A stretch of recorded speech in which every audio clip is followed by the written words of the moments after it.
සංගීත සීසන් 2 කතාවේ නොකා නොබී ඉන්න අසෙන්ට මොන වගේ දෙයක් සිදු වෙයිද? අපි අද කතා කරන්නේ ඒ ගැන.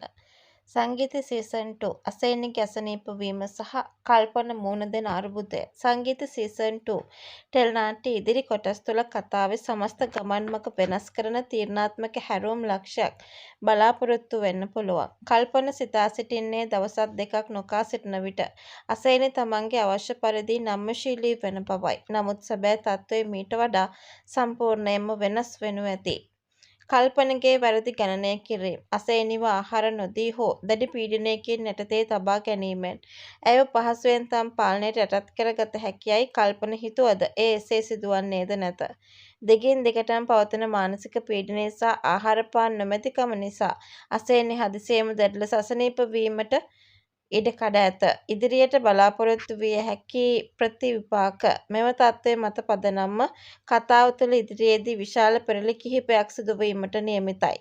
කල්පන දැඩි බියකට හෝ අමාරුවකට පත්වීම, අසේනිගේ සෞඛ්‍ය තත්ත්වය බරපතල අතට හැරුණහොත්, ඇයට යම් අනතුරක් සිදු වුවහොත්, තමාට මුහුණ දීමට සිදුවන නීතිමය සහ පවුලේ ගැටලු පිළිබඳව කල්පන දැඩි බියකට පත්වනු ඇත. තත්ත්වය පාලනය කරගත නොහැකි තැනට පත්වන විට අසේනිව තවදුරටත් රඳවා තබා ගැනීම අවදානම් සහගත බැවින් ඇයව නැවත ඇයගේ නිවසට හෝ මහීලගේ ගෙවල් ළඟට ගොස් දමා යන්නට කල්පනට සිදුවනු ඇති.